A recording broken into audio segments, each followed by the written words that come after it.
for me, that's the masculine carnivore thing. Take Like that I rib up. want to chew the Yeah. rest of it off, and That big old tomahawk steak. that's right. Yeah.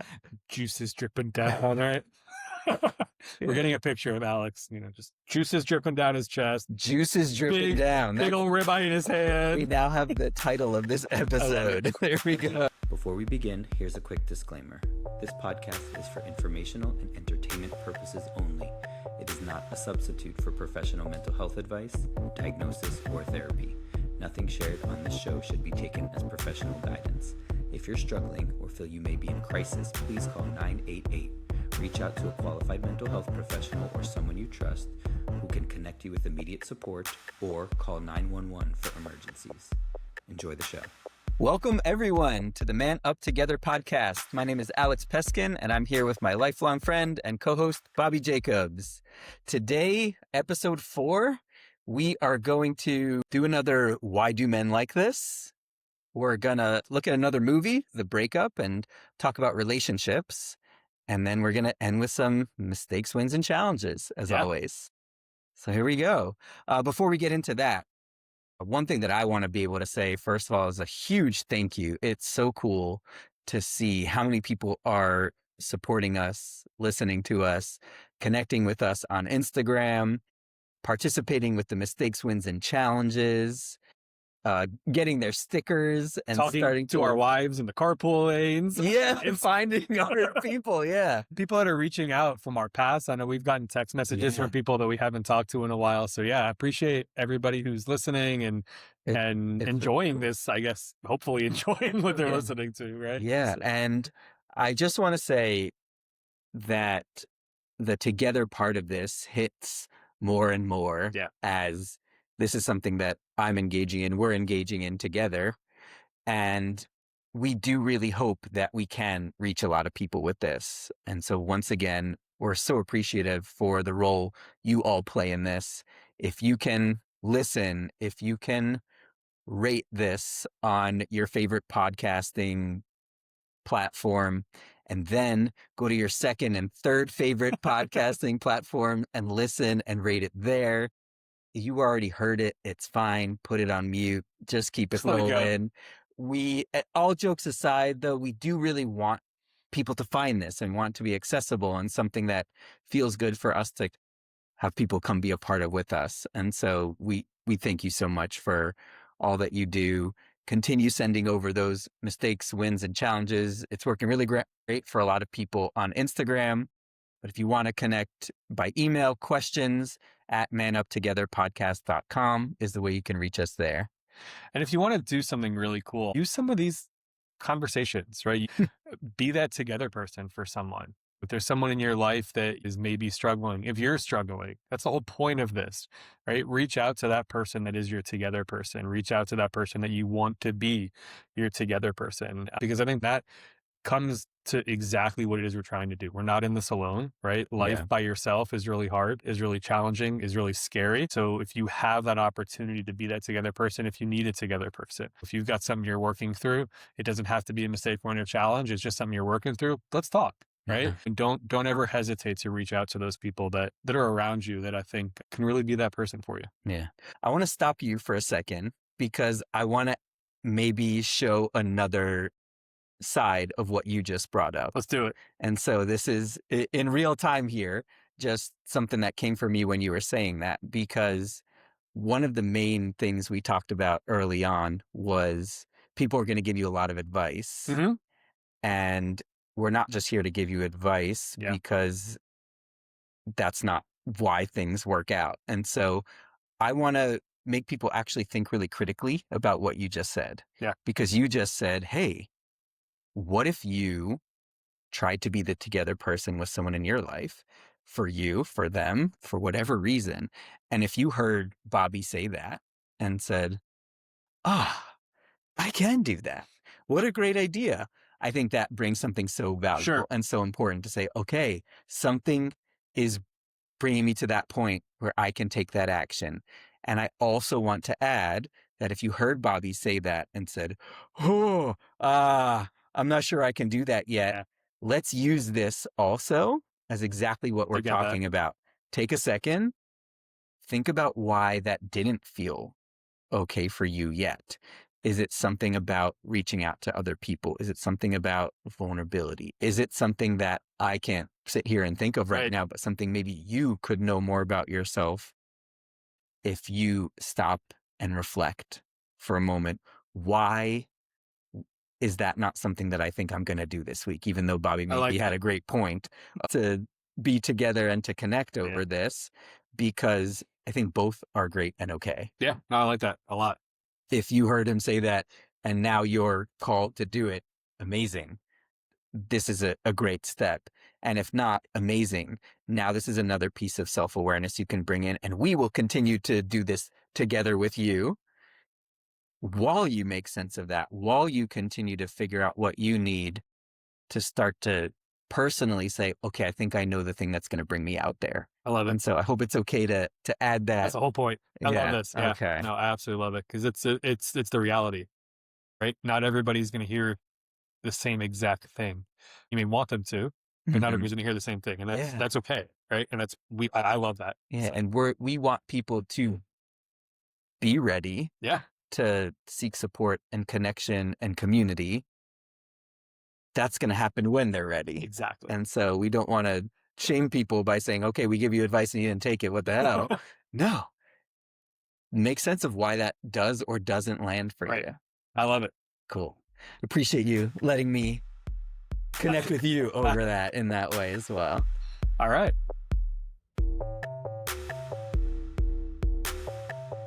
So we're going to try this segment again. Why do men like this?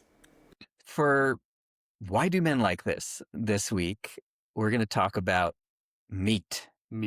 And I think it goes well with what's happening in the weather right now. I know it doesn't look like it right now because today was not the same as yesterday where we are in Georgia. But yesterday I broke out the grill. I cleaned it up.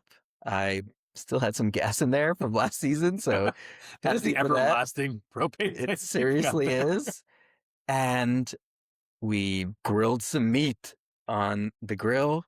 Family always loves when we do that. We've taken a few months off of it, but we're back. And it makes me think as well of why meat is such an important masculine man, stereotypically masculine man thing. So we're going to talk about three different things in this segment, right? So we're going to talk about why do men like this, or why is this something that's associated with men? Mm-hmm. Why do men like grilling meat? We're going to talk about why that could be a good thing, right? Why do some of these assumptions, perpetuate a good feeling about masculinity? That's a new one. Masculinity and manliness. And then the last part is the bad, right? Why could some of these things maybe be detrimental to how men are looked at, and that masculinity that I just coined. But why can that some of those things be detrimental? And so I love that you kind of started out with the grilling of meat, right? And so as we thought about this, why? There was a couple things that boiled up really pretty quickly in terms of the why. Like a hot dog. It's the provider part of it. When you think about generations and generations ago, historically, at least the cave art that we see drawn is men out there hunting mammoths and bringing the meat home. So there's something primal. Yeah, right. Yeah. And so I think there's still a part of that men seem to coalesce around, is this idea that, well, it's meat. I can cook the meat, or I'm going to cook the meat part of this dinner. And I can't tell you how many times I've cooked dinner for my house, and I've cooked meat on the grill. We've had hamburgers, hot dogs, sausage, whatever it is. And I come inside and my wife goes, "Oh, great. What are we having for dinner?" And I bring in the platter of meat, and she's very grateful and thankful and goes, "Okay, where's the rest of dinner?" All I thought about was the meat. I grilled, had hamburgers, hot dogs, steaks, whatever it was, chicken, and I brought it in and I provided the meat for the dinner. What do you mean? You were supposed to do exactly. I did the hunting. Nailed it. So I think there's that weird kind of notion of men provide, the meat, men provide the protein, the sustenance, the real, big part of the plate, if you will, that's supposed to be taken up by meat. Maybe not nutritionally, but supposed to be taken up by meat, right? And so I think that that's a part of it that I know is probably something that resonates with a lot of men that are also in the same boat as us of turning that grill on once spring hits all the way through the end of tailgating season. Yeah. And I think what makes this good can go with that as well, because not only is it a good source of protein, but the reason that we like it, probably somewhere in our DNA that says, this is how you provide, this is what's important to be as the man of the family, also led to connection and community, camaraderie, where it did start as hunting, something you have to do as a team to do well. Probably if you're going for a mammoth, at least. You're not doing it by yourself. Yeah. And then you gather over the fire and celebrate when you do have food, when, especially in the past, that wasn't always a given. Right. Well, historically, when you look back, the villages, when they would have a successful hunt, it was a communal breakdown of that animal. Everybody was a part of that situation, and everybody across the spectrum. You had the children that were responsible for collecting certain parts to do whatever, right? But all the men got together to portion out the pieces of the animal that they were going to take home to their family. The women got together to take the hide away so they can make clothing or shelter, whatever it was. Yeah. But to your point of that camaraderie, I think it goes all the way back to this was something that was done together. This was something that was brought together. And now most people are buying their meat at the butcher or the grocery store. And the camaraderie comes as we grab a drink and stand together with the grill. And and we judge each other on how we grill. Yes, there's this stereotypical, there are 4 men around the grill, like one guy's actually grilling and everyone else is pointing. That is one very common way that people celebrate. They invite people over and you grill in the backyard and you have lots and lots of different kinds of meat. I mean, nowhere else, at least I can think in my household, nobody's standing around the stove making soup together. Nobody's watching the oven. I mean, my daughters sit in front of the oven and watch cookies cook, but nobody's watching food cook in the oven. But we're all standing around watching a steak grill or watching the chicken grill or whatever it is. And so I think there's something there. I think we're seeing competitions around meat, barbecue competitions. Yeah. There's TV shows that are all based on competitions around barbecuing meat and cooking meat. There's definitely the camaraderie part of it, the togetherness part of it, the group nature of meat. Yeah. It's a unique aspect. Yeah. I say. There's not thinking having gatherings in the backyard. When you watch sports, you order chicken wings. Yeah. When it's like there's so many different ways. So many connections. Yeah. But also you're talking about the grill. It's making me think of future Why Do Men Like This segments. Right. Why do men like fire? Like it. Why do men like backseat driving? Right. The guys who are like, well, is that one's done? I think that was right. I feel like, move that one over. Yeah. I feel like we've got some good things that we could add into future episodes there too. So what are some of the challenges? What are some of the bad things that come with the stereotype or the association of men and meat? Right. I guess one good one was it's a good source of protein generally. Maybe a bad one is too much meat is generally not great for your health. Too much of anything, right? Right. That's true. And I still like to order the biggest bone-in ribeye you can find when I maybe once a year go to a steakhouse. But too much is. I think there's also it's not cheap anymore, especially beef prices are higher, historically than they've been. There's a lot of these reasons why I think you have some of these negative connotations. And I think some of those draw into why maybe some people choose not to eat meat. True. And I think there's a level of kind of something to unpack there of how maybe some individuals, men for this context of the conversation, are viewed differently when they make those decisions, right? So we'll unpack the why of why some people make those decisions. But I think first, let's unpack a little bit how they're viewed a little bit differently. Yeah. So vegetarians, vegans, pescatarians, but people who are choosing not to eat meat. And I think what happens often, because there's the masculine stereotype of eating meat, is they're kind of left out or shamed even. And they can go to these gatherings, these barbecues in the backyard where say, oh, what'd you make? Well, we made hot dogs and we made hamburgers. We made chicken. And we made a little steak. And we made some baked beans, but we threw some bacon. Right. But we have chili, beef chili. Right.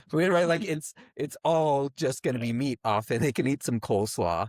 And I think it's not common for everyone to say, well, is there anyone who's going to come that can't have this? It's, oh no, this is how you celebrate. And so I think there's, again, like being left out, isolated, aimed in some way. Well, I think some people recuse themselves from certain situations. Hey, I'm not going to show up at the tailgate before the game starts, or hey, I'm not going to join you guys for watching the game, or maybe I'll show up late or whatever, because I'm going to avoid that situation. I want to take myself away from the awkward conversation of, yeah, no, you didn't make anything for me to eat at your house. And also I'm going to have dinner so I could be full because you didn't get me anything. Exactly. Yeah. So no, I think it's hard. People shouldn't be shamed. People shouldn't feel shame for making a decision that is impactful in their life, right? Yeah. The people that have decided to not eat a certain whatever it is, I've decided to not eat vegetables because I want to make more.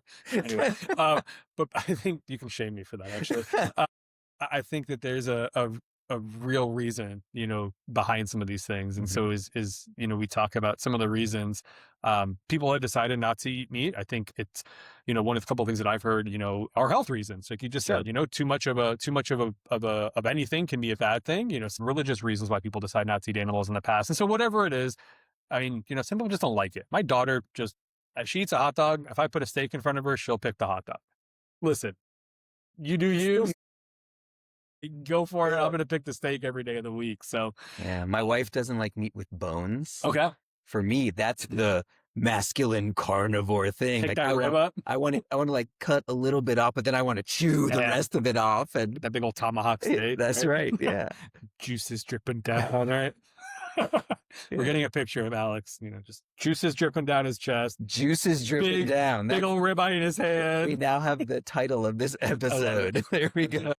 Yeah, but it also makes me think about a concept around what we're doing. What makes men comfortable with one thing and not comfortable with another?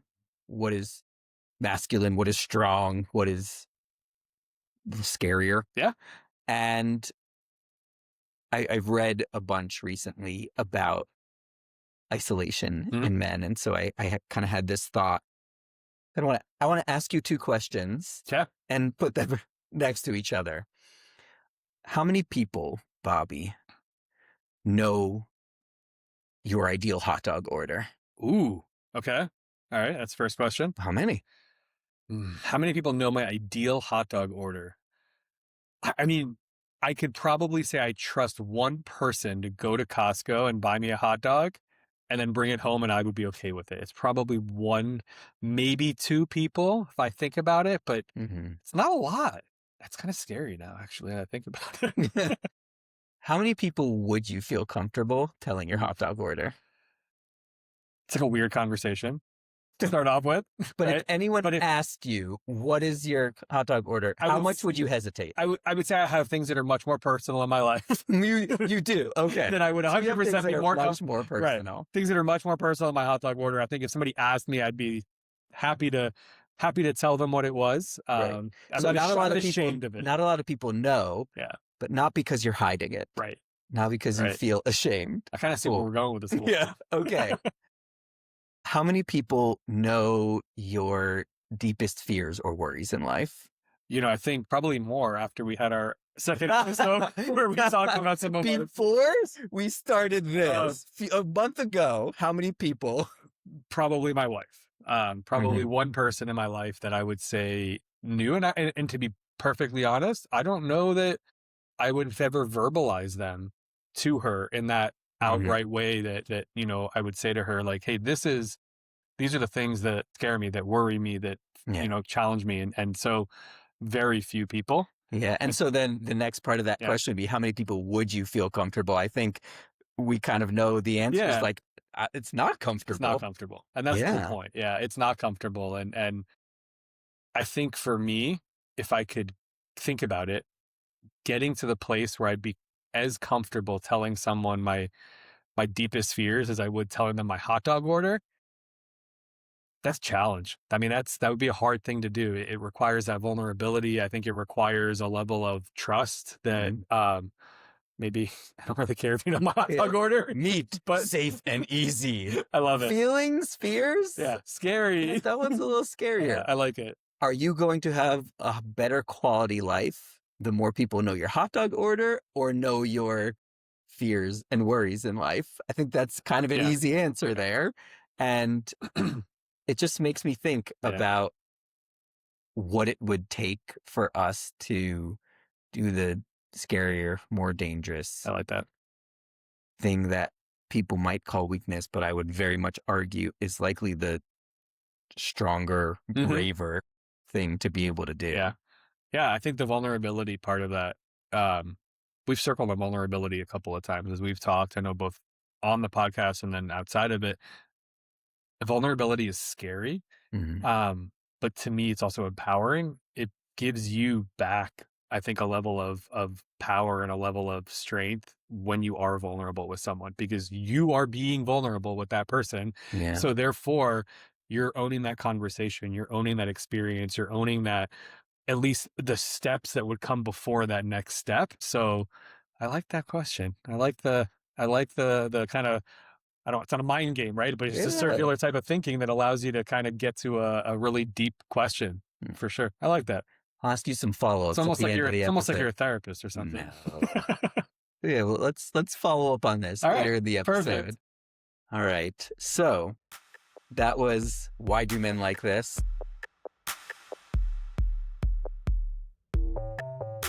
Now we're going to move into looking at another movie, The Breakup, with Jennifer Aniston and Vince Vaughn from 2006. We did Big Daddy a few episodes ago, and that helped us look at men, but also as fathers, sons, and children and adults. The whole dynamic. And The Breakup we'll be using mostly to look at relationships. Now, we struggled a little bit because there was a couple Adam Sandler movies that we thought about. We can't do that. So we're like, hey, we'll switch it up a bit and go to Vince Vaughn, right? A little bit different. So obviously, one of the first scenes in the movie when Adam Sandler's girlfriend in Big Daddy pops up, we're like, of course, everything's connected. It's funny. But so The Breakup in 2006, the very first scene, Vince Vaughn is at a Cubs game with what seems to be his best friend, and he orders 6 hot dogs. I mean, what a great order. Yeah. Not shy about telling everybody his order. He's with one friend. Yep. He does have an ulterior motive that he wants to give one to the woman a few seats down, Jennifer Aniston, but he still ordered 6 hot dogs. I liked that. And it wasn't just he ordered hot dogs, it was 6. And so we knew we were already going to talk about meat, but that was just perfect. An excellent connection there. Mustard. That was his order, I think, for that one, at least at a ball game. In Chicago. That's right. Yeah.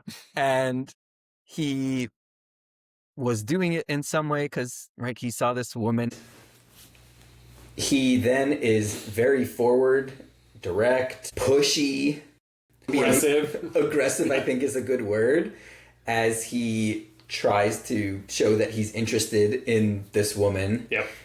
And try and get a date with her. And then the game ends, it stops there, and then there's this lovely music and picture montage of them on vacations and fun things. And so obviously they're together, they're showing. And it makes me think about Instagram. Yep. With that. The picture perfect life, right? The influencers... The influencer's way of showing you all the things they want you to see, building a persona, building a perception, building a life that I think sometimes can make people start to question their own and say, hey, everything's always so perfect. I never see anything negative. I never see anything in a negative light. I never see somebody fighting. I never see an argument. In my life, there's all these things that happen that, go between the picture perfect kisses and the romantic dinners and all of that. And not even just influencers, that's how Instagram is used. Right. You only show the pictures of the things that you want people to see and think, wow, that's so cool.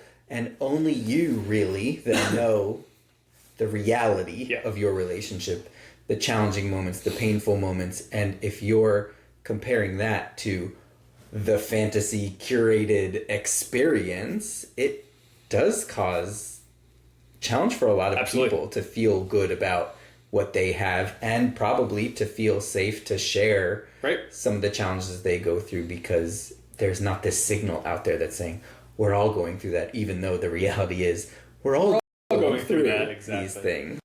No. Yeah, it was definitely, in 2006, probably something the writers of the movie did not think about. But as we think about it today, again, new message, new reality, new world we're living in.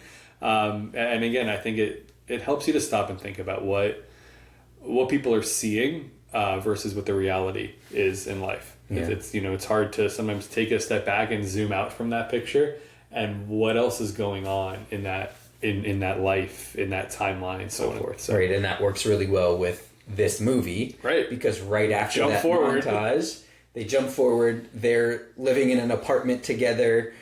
Vince Vaughn's coming home from work, and Jennifer Aniston is getting dinner ready. They're inviting their families over to meet each other for dinner. Intentionally. Yeah, and he walks in, sticks his hands in the food, grabs a beer from the fridge, goes to sit down on the couch and play video games while Jennifer Aniston is still in the kitchen, getting everything ready. And attempting to make a 12 lemon centerpiece with lemons. Because she asked him to bring home lemons. He brought home 3. And they argued, and he was really invalidating about her asking for something and him not doing it the right way. And then they jump into the dinner itself, and he's very engaged and entertaining. The boyfriend he should be, right? And then dinner's over and everybody leaves, and we're back to he, I think, goes and grabs another beer, gets back on the couch, and plays more video games, and leaves her to do the cleaning. This is where the iconic line of, I don't want you to do the dishes. I want you to want to do the dishes. And they argue back and forth for a long time. He gets very angry. She's very upset. He, at some point, says something like, I just want to be left the hell alone. She says, all right, you want to be left alone? I'll leave you alone. And they break up. The rest of the movie kind of goes from there, where their breakup involves a lot of immature and unkind a lot of one-upsmanship. Yes. Yeah. And they have to sell their apartment, and that becomes a big part of it as well, because that's where things kind of come into focus of, oh, this is really a serious thing. They eventually sell their apartment, move out, and they use the apartment and the scene in which they're kind of told, hey, we got to sell the apartment, almost as a tipping point. Yeah. For both of them, into, all right, this is real, this is legitimate, this is something that's going to fundamentally change the way that we live our lives. Where I think before that, we learn obviously throughout the movie that Jennifer Aniston is wanting to get back with Vince Vaughn and want, or at least the character want him to want her again, or to want to be in the relationship, I think is how she says it. And I think that at that point, Vince Vaughn's character starts to realize, like, what's going to change for me. She starts to realize, because again, they're living these separate lives in the same place. She has her bedroom. Yeah. He has his room, and it's very much his room. He makes it a point of it in the movie at one point to say, because she was drawing or sketching in his space, room. Yeah. And so, I think the apartment is a vessel. Obviously, it's a vessel, but it's a vessel in this movie that kind of is a bigger... Yeah. And they dropped a hint at the dinner with the family there as well. I forgot, where he says, I think we're going to get a pool table. Yeah. And she's like, I don't think that's part of the aesthetics of this apartment. And that pool table kind of the moves pool table its way through it shows up. Movie. It shows up in the apartment. It shows. As it breaks up, he gets a pool table. Unbeknownst to Jennifer Aniston, there's room for a pool table. And so we'll talk a lot about different things that happen regarding the relationship. But I also want to start with talking about some of the different men. Yeah. Other than Vince Vaughn, right? That's going to be the meat and potatoes of this episode. But there were a lot of different types of men. Yeah. And the ones I want to start with are Vince Vaughn's 2 brothers. Him and his brothers have a tour bus business together. He's got 2 brothers, and he's got what seems to be his best friend, a bartender who he was at the baseball game with in the beginning. And his brothers are very different. One of them's like a little quiet and reserved and focused on the business. Has a family. Right.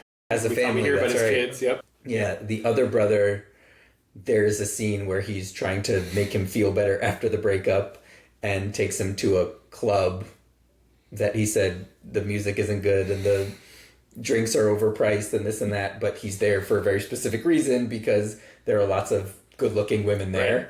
And I think the term he uses is he's got to get fed, which says a lot about different ways that men may show up in their city. And then there's the best friend who's the bartender who is very straightforward. Mm-hmm. I think right after they broke up, he's like, oh man, she told you. She doesn't want to be with you anymore. Get over it. And I think he also got into, here's ways that you can get over it. Go find someone else to be with. It looks just like her and go for it. Yeah. And in different words. Right. And so it seemed like his support was very invalidating and immature. Yeah. Pragmatic. Yeah. I guess in similar ways that he was. Yep. Not so supportive, nonetheless. Right. And I think, but it probably speaks to, their relationship. And when I say they, it's Vince Vaughn's character's relationship with both of his brothers, mm-hmm. which it appears that the older brother, who maybe was the one that he should have gone to for a little bit more, responsible support, wasn't the one that he was going to go to for whatever the reasons were, the backstory, what have you. Where the younger brother was the one that he ended up going to for the support. We hear later on in the movie, one of the things that I think is interesting is the bartender, Jon Favreau's character in the movie. He kind of, I don't think he changes, but he becomes the one that is able to really tell Vince Vaughn's character how it is. He's the one who is able to resonate with him at some point in the movie and kind of change the way that Vince Vaughn is thinking a little bit. What I liked about his character, a lot of things you don't like when he's recommending putting a hit on a guy, probably not ideal. One of the things that I did like about him was he was straightforward. He wasn't going to sugarcoat anything. True. He wasn't going to beat around the bush. He wasn't going to tell you what you wanted to hear, for the most part. Right. And I think that that's a unique kind of perspective. And for people that have a person like that in their life, at times that's the person you want to go to. And at times, you want to be in your echo chamber and you want to be around the people that are going to tell you essentially what you think, you want to hear. Yeah, you brought up the older brother as well, and he was part of the turning point for Vince Vaughn's character too, when he runs the business that they're a part of, and he's asking for the travel logs. Yeah, the trip logs. And Vince Vaughn so rudely says, "I'm the talent. Yeah. You do it. People wait for my bus." Yeah, exactly. And he says, "Well, I don't want to do it. I don't want to spend my time doing that. I want to spend my time being with my family." Right. And there was an aha moment, I think, that came from that as well, because he was talking about having other priorities that are important in his life too. Yeah, there's a selfishness about Vince Vaughn's character, and it's pervasive throughout his entire life. And I think that a lot of the movie it works up to his realization of that selfishness, which eventually does happen for his character. But up to that point, it's a selfishness in his romantic relationship. It's a selfishness in his friendship with his bartender friend, as we hear about going to Cubs games versus White Sox games. I still don't know why that city has two baseball teams. Anyway, there's careful. But that selfishness that is pervasive throughout his entire life. Yeah. Okay, other men in the movie. Talk about Jennifer Aniston's character. She has a brother. Yeah, she's got a brother. Unique we meet character. him at that dinner party in the beginning. He is in an a cappella group. Mm-hmm. He loves to sing. He's very passionate. Pretty low EQ also, though. But he's more flamboyant than, I think, the rough, stereotypical male. Come with the kick drum, Gary! On the kick drum! Come! Judging the differences in the outfits, even, right? Vince Vaughn's younger brother with his shirt unbuttoned down to his belly button versus the other guy who's got a tie on at dinner. So they're building up two vastly different visions of manliness, right? And so an excellent way that this comes to a head is when the a cappella group is singing in the bedroom, because Jennifer Aniston knew that would piss him off. He comes in, he takes the pitch pipe out of the brother's hand, and the brother, who he had judged for being less of a man, Right. beats the crap out of him. And the next scene, Vince Vaughn's sitting in the kitchen with ice on him, and he's bloody, nose. and he is so ashamed and defeated, yeah. and he also is making excuses and denying that this happened because it's really different than the picture he's trying to create of what a man is. There's a couple times in the movie where Vince Vaughn's character is, where he questions his manliness. So you've got that one. Then there's the other scene where he shows up at a couple's bowling night, and he shows up because he talks about, I made a commitment to a team and I'm going to be on the team and this, whatever. We can kind of dive into that if we need to. But he shows up with the assumption that he's going to be welcomed with open arms into this couple's bowling night, when in reality, Jennifer Aniston, I would almost use the word manipulates the rest of the group into literally, voting him out and saying, no, you're not welcome here. The scene ends with, Gary, the Vince Vaughn's character, having to actually take his bowling shirt Walks out with no shirt on because they found another Gary that was going to be on the team. And so, again, I think there's this perpetual kind of questioning of Vince Vaughn's character's manliness and his perception of what he was so focused on a man's commitment to a team, which was also like his manipulative way of saying I should be on the team. Right, but exactly. It also probably felt real to him in some way. I think one of the other scenes that kind of resonated with that mindset is when they're having game night, couples game night, they're playing Pictionary, and the rudeness turns back on. That competitive nature in him kind of brings out this just, again, angry, horrible person. So again, it was just an interesting, I would say, progression of who Gary, Vince Vaughn's character, was in the movie, and how they tried to portray him as a man. Yeah, and the men around him, which were more of the stereotypical man.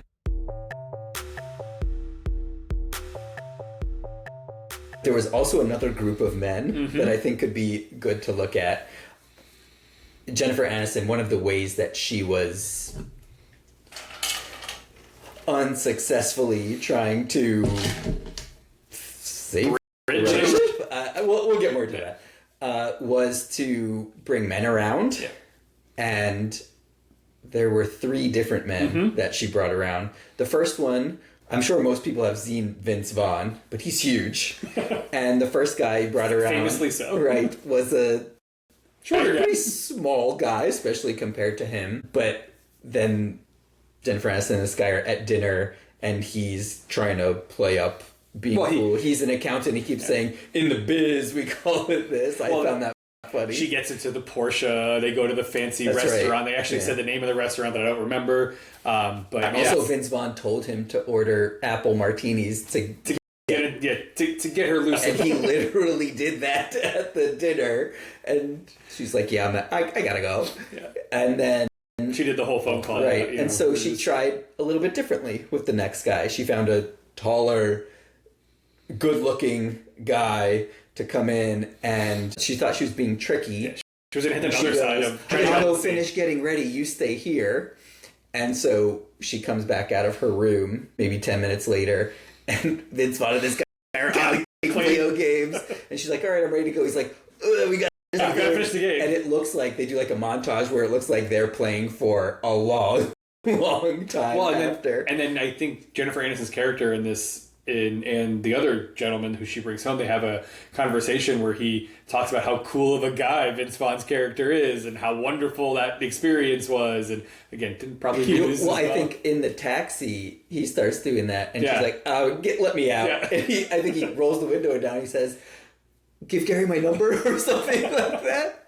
And so, right, that's guy number 2. Right, and then there's a third guy who Jennifer Aniston works at a art gallery, and he's seemingly a very successful, another good-looking guy who's coming in to buy art. We both thought he looked like Tom Brady. Yes, he did look a lot like Tom Brady.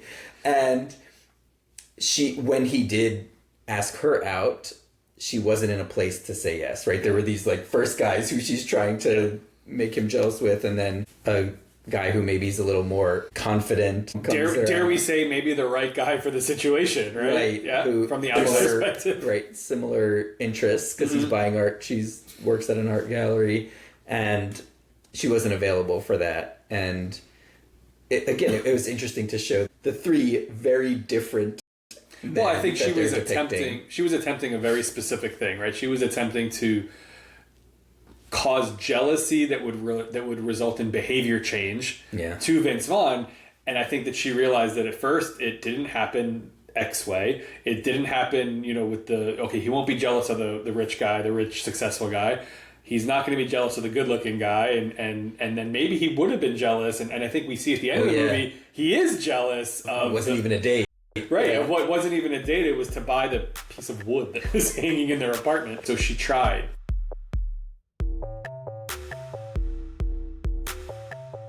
We're talking about Vince Vaughn's character. I think Jennifer Aniston's character is its own conversation. And I think one of the things that kind of comes to me throughout this whole movie is obviously the concept of communication. And the desire, I think, on both of their parts to have communication, right? At the end of the movie, Vince Vaughn and Jennifer Aniston, they have the conversation where Vince Vaughn says, but you never actually said that.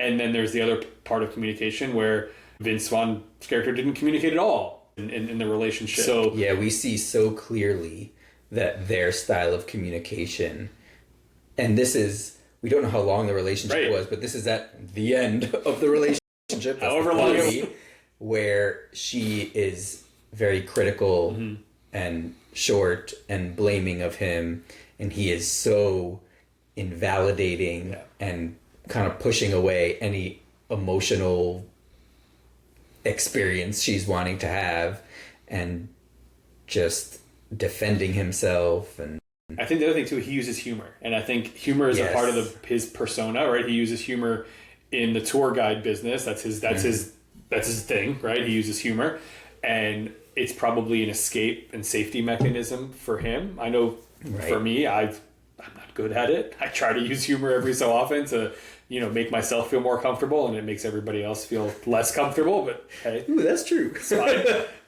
But I think that that's something that I think probably a lot of people resonate with, or at least have seen in their lives, of people that try to utilize humor as a way to, lighten the situation. That's the whole point. Right, and so that works for him in a lot of ways in his life. Yeah. And he's still using it when the woman he loves is needing him to hear something serious. Yeah. And that's very hurtful to her. Yeah. Actually getting into their relationship, right? We talked about the peripheral men in this who show lots of different versions of masculinity and stereotype, but then in their relationship you see this very specific version of how he shows up as a man.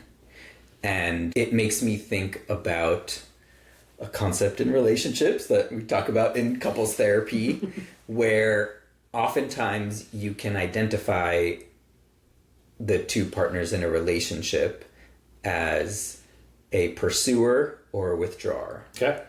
And what a pursuer and withdrawer really means is how do they handle emotional disconnection? When I feel emotionally disconnected from my partner, if I'm a pursuer, I need to raise the emotional volume. Okay. I need to be heard. I need to be seen. I need to be given the attention that says, oh, you do actually care. You are in this relationship with me. Where sometimes you can see escalation happening in an argument where somebody is feeling as though their point is the point in an argument? Is that kind of where we're one of the kind of ways that a pursuer could be visualized? So how I would think of a pursuer is they are the one starting the conversation.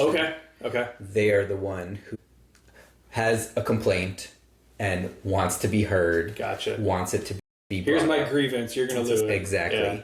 The withdrawer, when they're feeling emotional disconnection in the relationship, that feels dangerous to them. Just like it feels dangerous for the pursuer, so they turn the volume up. That feels dangerous to them, so the withdrawer tries to turn the relationship volume down because instinctually something is telling them, if the volume stays this high, the relationship is at threat, right? The pursuer is saying, if the volume stays this low, the relationship's at threat, bring it up. The withdrawer is saying, if it's this high, it's at threat, bring it down.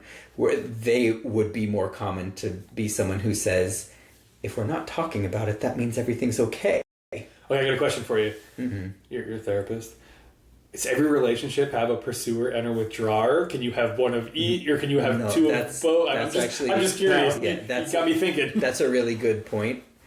There's not always one pursuer and withdrawer. Also, you may not always pursue or always withdraw. Mm-hmm. You might be more likely, you have more of a tendency to do one than the other, but it can shift based on the therapist answer of it depends. Is that where we're getting at here? No. The therapist answer is, I'm not going to give you the answer. There we go. That's really what you're saying. Got it. Yes, this is the therapist answer of there's no answer. No, this is really the answer that it's very common to have a more clear pursuer and withdrawer. Sure. Sometimes there are two pursuers. That feels very explosive and can be very hard. Sometimes there are two withdrawers. That's a relationship that is less likely to find itself in couples therapy because which person says we need to go to therapy? Yeah. We're both saying, oh, we're disconnected, turn the volume down. If we're not talking about it, it means everything's okay, even though everything's not okay. It's so interesting, right? Like, when you think about this, it's hard. I mean, for me to not think about my own relationship, right? As we think about this, like, who I am in the relationship, who my wife is in the relationship, how we both react to certain things, who turns the volume up, who doesn't want the volume turned up. And so, I don't know, I think it's just an interesting way to think about it. I've never heard those terms. So I think it's just an interesting kind of concept. And when you look at, obviously, into the movie, we can see who the pursuer is. Also who?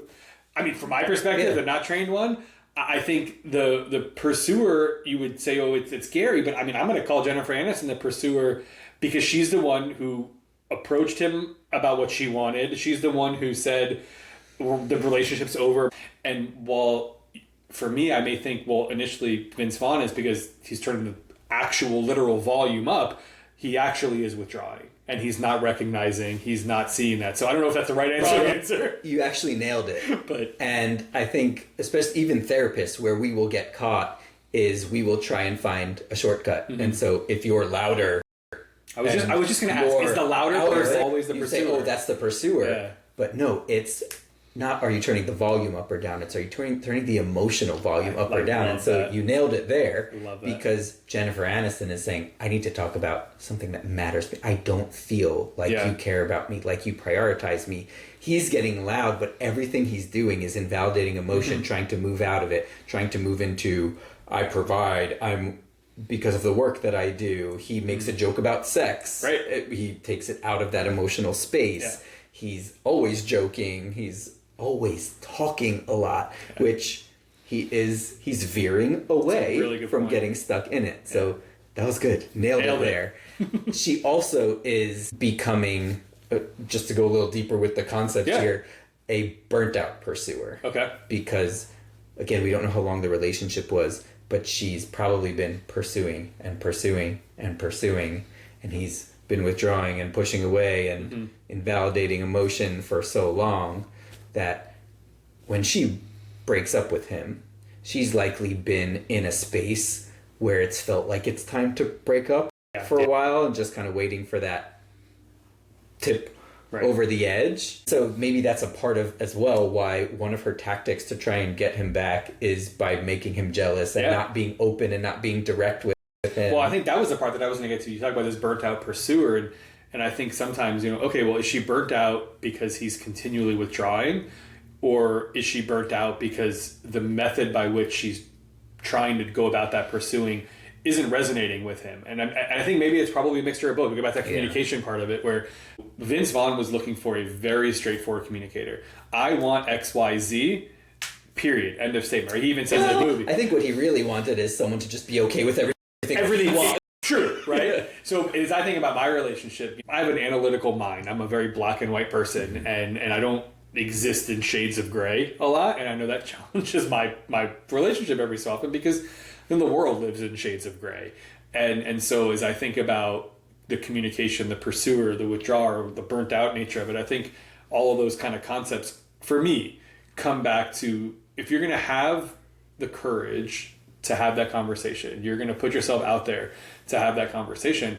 I think sometimes it's important to make sure you're doing that in a way that is going to resonate with that person that maybe you're having that conversation with. And maybe that's not the therapy answer of like, it's not my responsibility to make you hear what I want to hear. Well, so anyway, I don't know. No, I think you're exactly on it, because one thing that I left out now listening to you talk is the pursuer and the withdrawer are showing up in their survival instinct, in their fight and flight, and neither is actually the right way to connect in the relationship. You're a pursuer because you're trying to turn the emotional volume up so you get some sort of sign that we're still alive. You're withdrawer trying to bring it down so that you don't get it too high that everything dies. Yeah. But neither of you is slowing down and meeting vulnerably in the middle, right? Neither is actually vulnerable. One is saying, I'm going to criticize you so you can show me that we're still alive here. One is saying, I'm not even going to talk about anything because I don't want us to die. Mm-hmm. And neither is in the middle there. Interesting. Where what you do in couples therapy is you try and slow down the pursuer instinct, speed up the withdrawer instinct, try and get them into this middle space where they realize, if I feel emotionally disconnected, I can trust you. I can trust us, that I can say to you, there's this thing that's really bothering me. There's this thing that's scaring me. There's this thing that's making me feel alone. And knowing the other partner is going to go, oh no, I don't want you to feel that way. Yeah. I hear what you're saying, and I want to be clear that I didn't mean it that way, but I hate that I made you feel that way. Yeah. Right? We're not arguing. We're not defending ourselves. We're not invalidating each other. We're saying, I validate this feeling. I can see this feeling. You matter to me. Yeah. Not the details of you misunderstood me or no. It was the feeling that came up. You made that point. You matter to me, not the situation matters. That, I love that. I can't tell you how much, because, again, I'll go back to my relationship. It's the one I know best. So many times our disagreements, our arguments, our fights, if you want to call them our fights, they happen, and it's sometimes really hard to take a step back and go, no, I care about you. I want to fix us. What caused this and what instigated this argument is not the point. But for me personally, I get very focused on the cause. And that is the point to me, where it can help, I think, and having this conversation with you, it can help a little bit to go take the point out and focus on the root, focus on the anyway. Yeah, because what you're accidentally doing when you're saying, no, you misunderstood. If you had understood, you wouldn't be upset. So I'm going to convince you shouldn't be upset because here's what I really meant. You're just invalidating. Right. I already feel disconnected from you, and now you're telling me I'm wrong. Now I feel even more disconnected. But you, the other person in that situation, is saying, likely it's coming somewhere from a place of fear. Oh no, my partner thinks I hurt them. If they think I hurt them on purpose, that there's an existential threat to our relationship. Right. I have to protect. In a way, we're thinking we're protecting the relationship. What we're accidentally doing is kind of a self-fulfilling prophecy. To protect the relationship, I'm actually hurting you even more.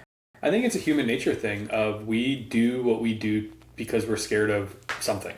Whether it's the relationship ending, being alone, whatever. It doesn't matter what it is. Our behaviors are driven by fear. I don't touch the stove when it's hot because I am scared I'm going to burn myself like I did when I was a kid.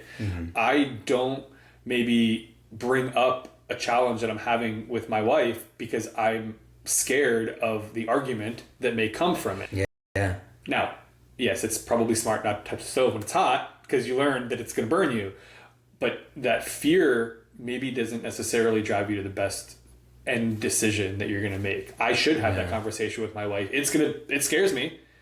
And that fear should drive me to have a conversation, maybe in a different way, maybe to take a step back, take a breath, come back to it 20 minutes later, what have you, right? I think we all have different ways that we go about confronting that fear. Right? I love that. I think you're hitting the point perfectly there. It's that the scarier thing to do is actually the thing that's going to bring us closer to each other.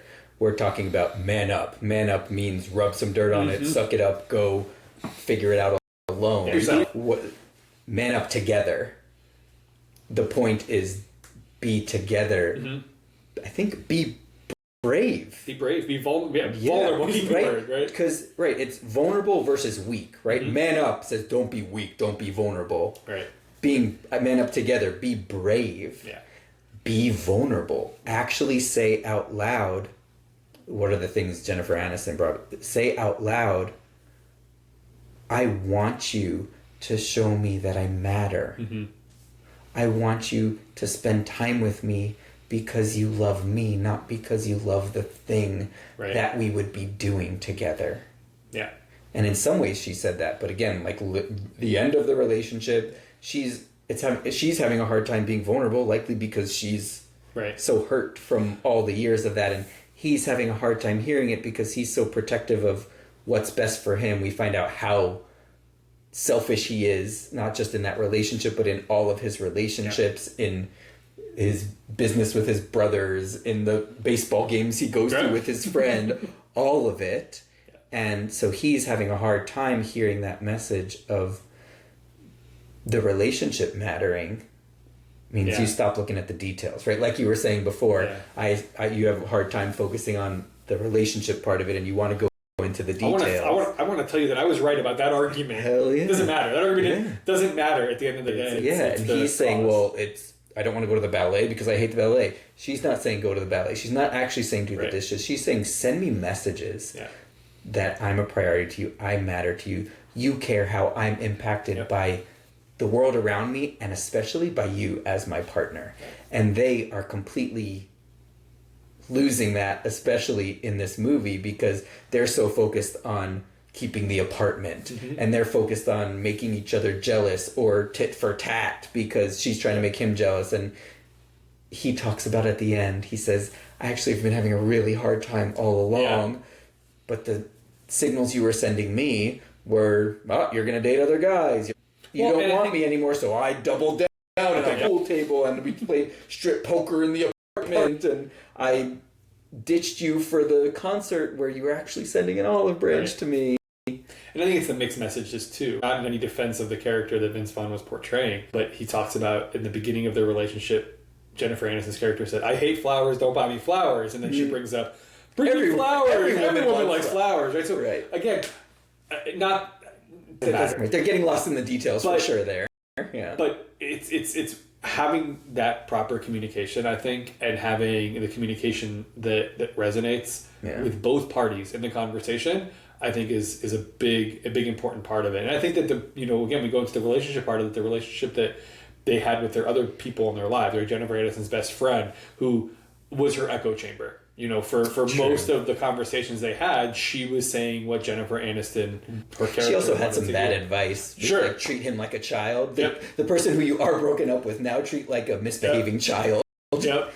And that'll get him back. Right.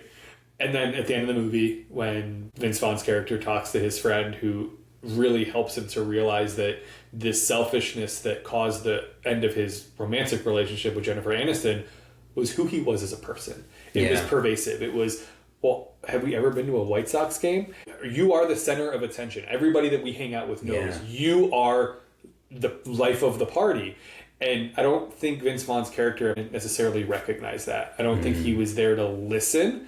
And sometimes it's got to come from maybe the person you least expect it to come from to smack you in the face. Yeah, and I think that's bravery as well. There were times where silly antics were happening and the best friend would just stand back there. Right.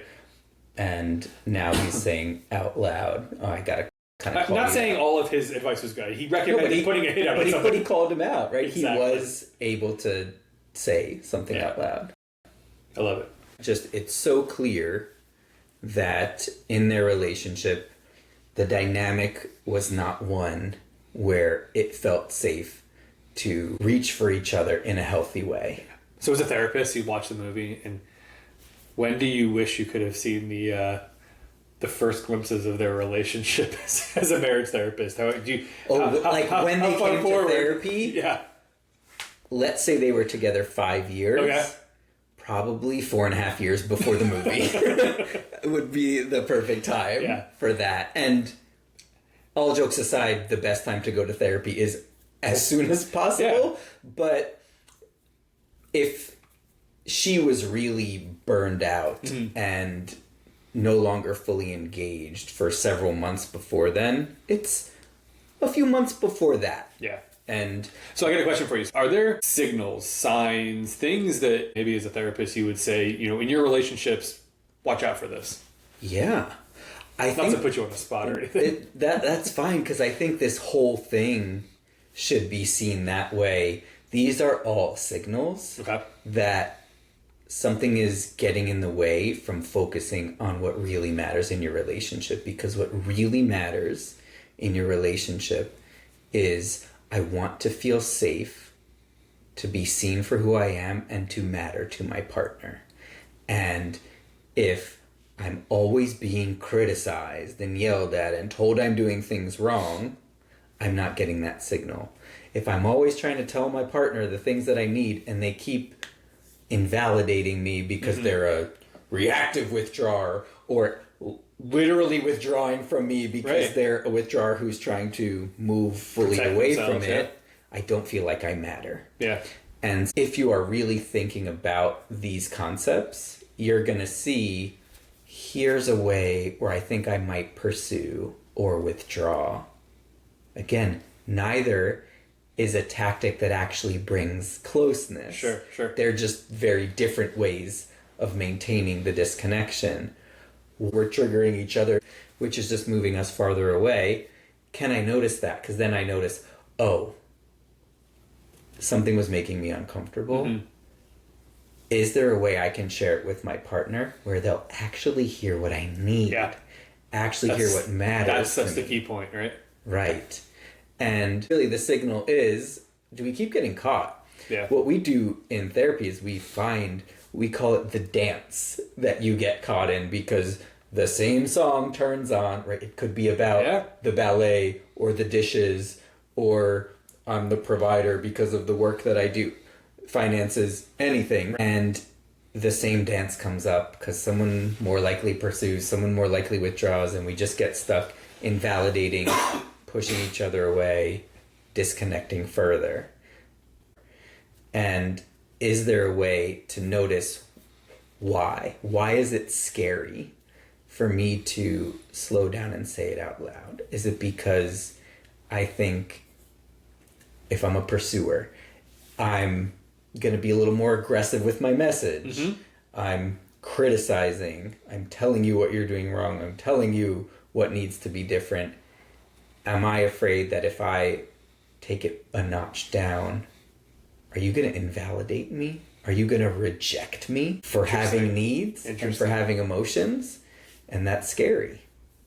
And if you're a withdrawer, maybe it's the same. Right. If I actually say out loud that I need something, are you going to invalidate me? Are you going to reject me for having these needs? Belittle me. Yeah. It feels so much safer to show up with these survival tactics than to show up in the middle. The being vulnerable is the place where you can get most hurt. Okay. If I really tell you what's happening to me and what I need, and it doesn't work, now you took my heart and you crushed it. Right.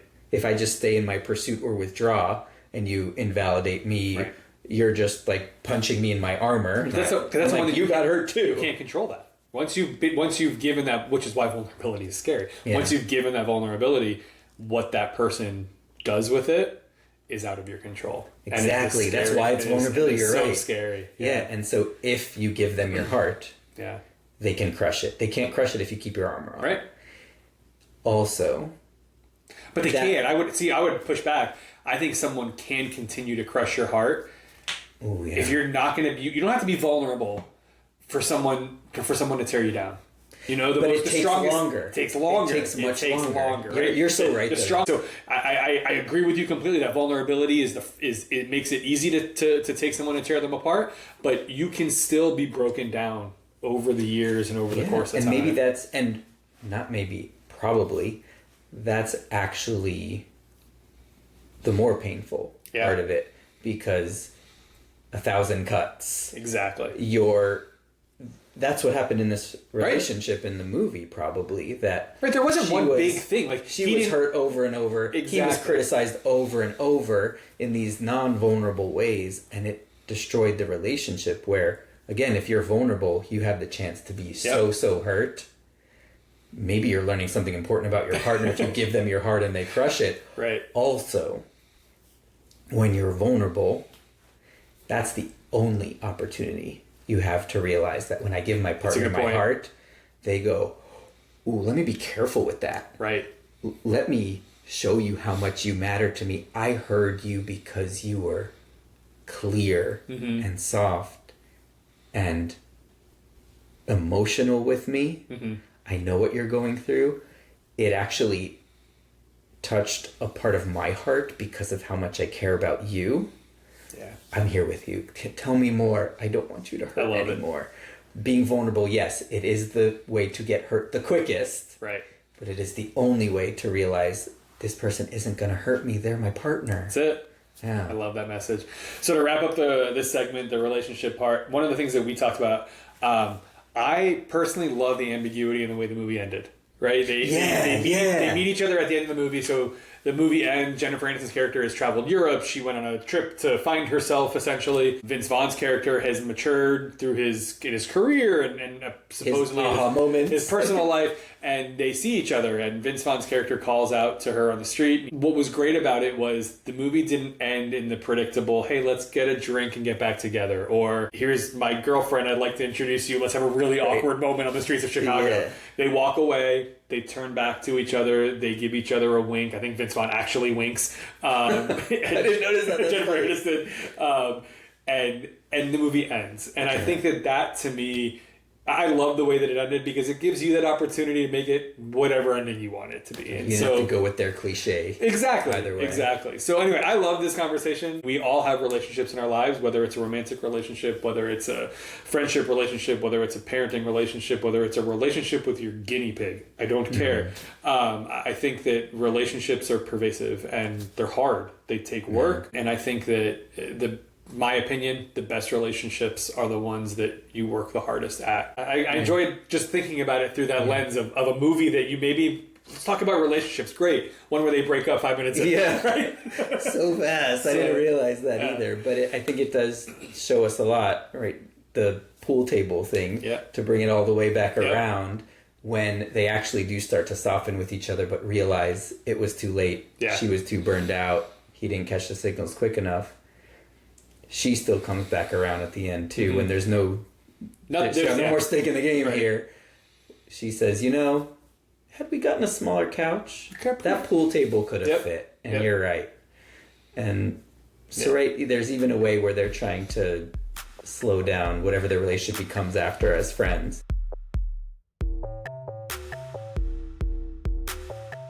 So we're at the end here, Bobby. All right, let's do it. I want to do something that levels up our relationship together here for a minute. Go for it. I have an important question for you. Okay. What is your hot dog order? My hot dog order? Okay, so I'm going to give you two because I'm just going to be obnoxious like that. I'll get you 2 hot dogs. Perfect. So the first one, guys, we're going classic. We're going ketchup and mustard. Period. I would argue with you that ketchup. Maybe just mustard is classic, but we can argue after this. If I have the chance for a good chili dog, though, I'll go for a chili dog. There's stipulations. There's proximity to a bathroom requirements. Anyway, there's a lot of things required to have a chili dog. The other thing that I'll give you about a hot dog, I am a huge believer in Hebrew National hot dogs. I think they taste better. I think they fit the bun better. Anyway, it's my hot dog order is a Hebrew National hot dog. So ketchup and mustard. So I'll get you a Hebrew National chili dog and one with ketchup and mustard. There you go. To make sure Perfect. We can be good friends. I love it. Can't wait. Mine, let's hear it. I'm not as picky with the hot dog itself, but I like mustard, relish, and sauerkraut. Mustard, relish, and sauerkraut. Yes. All right. And you have to put it on in that order too because of the way that it sits. Spicy mustard or yellow mustard? Thank you. You see, this is a friendship that matters, Bobby. It's spicy mustard. Spicy mustard. That is the answer. Yes. We'll agree on that one. Good. I feel seen that you asked the question. Perfect. That's it for me. I love it. And so I guess I wonder also then, we've done a little bit of this already, but what is maybe one of your fears or worries in life? Yeah, we talked about it. You guys, for those that listen to the second episode, my fears right now as a parent, they're all around my kids. It's making sure that my kids have what they need and that I can continue to provide for them, whatever that needs. It doesn't mean they need to have the newest toy or the biggest stuffed animal or whatever it is. I want to make sure that I am emotionally there for my girls whenever they need me, even if they don't think they need me. So my biggest fear is not being around for that, not being able to be around there for that. See, that's beautiful, because now I can get you whatever hot dog is going to be good, but I feel like I actually know you as a person, and there you go. It's scary to say out loud, but it's not something that's making me go, this baby. Right? Like, I feel like I respect you more for knowing that these are the things that matter to me. Wow, perfect. I appreciate that. Yeah. And so let's hear it. I'll return the favor here. So, a little bit about me. I naturally withdraw. And so, I don't want to tell you this. I don't want to tell anybody this. But if I really think about it, one of my biggest fears is I might already be letting people down, right? It's not that I won't let people down. It's that I might be letting people that matter to me down. And this could be my children. This could be my wife, my family, my friends, people at work. Mm-hmm. I might already be letting them down.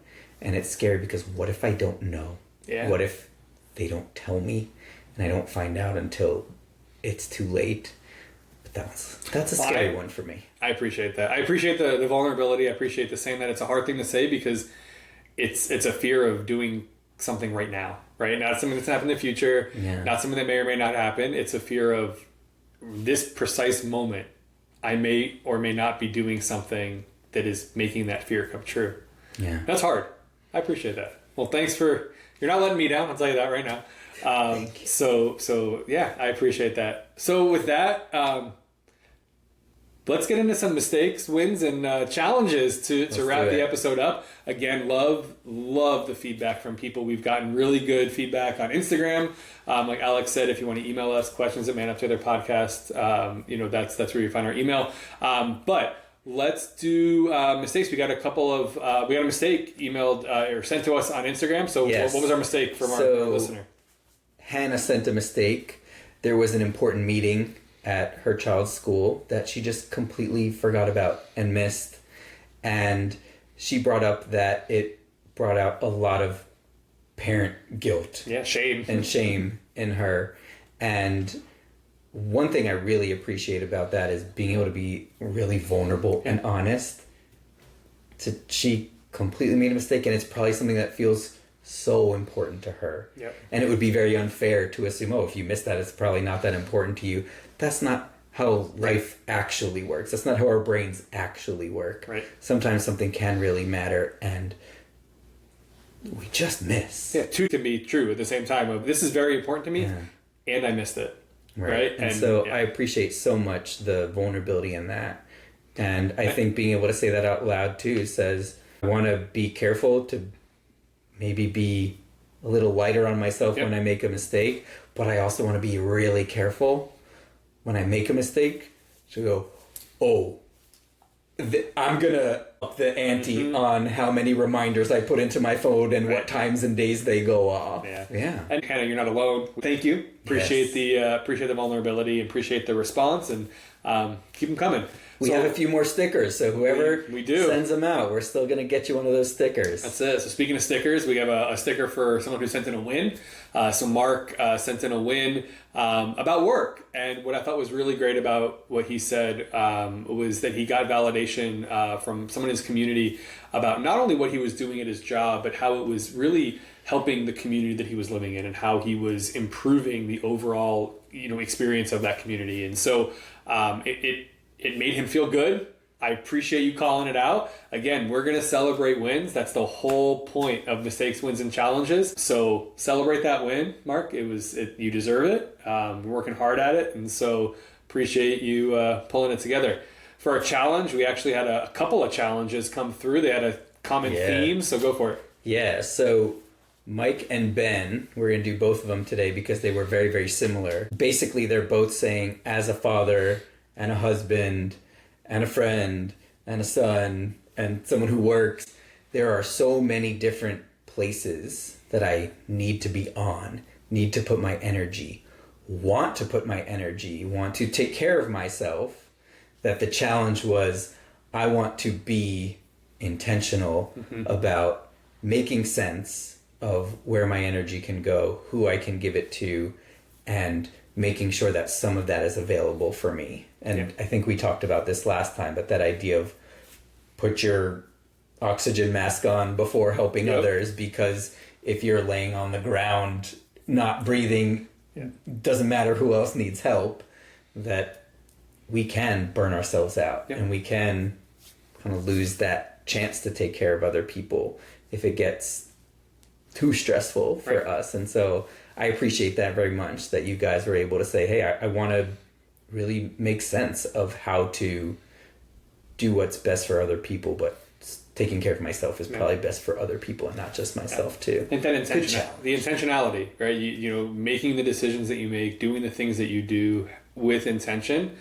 And what I hear from those challenges is the intention is to make sure that I can be present to be the best. But to your exact point, I got to take care of me first, and that's okay. And I need to know that that's okay. Again, appreciate those who are sending in mistakes, wins, and challenges. Please continue to do so.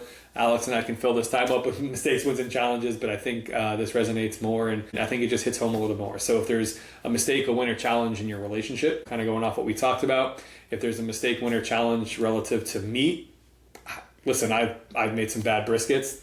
That's not a win. Please let us know. If there's anything else you want to talk about, let us know. Instagram, questions@manuptogetherpodcast.com. If there's things that you would say, why do men like this, and you want us to break it down, let us know. We have a whole list of them. We're going to continue to work through them. But with that, and any suggestion counts for a sticker too. That's it. You get a sticker.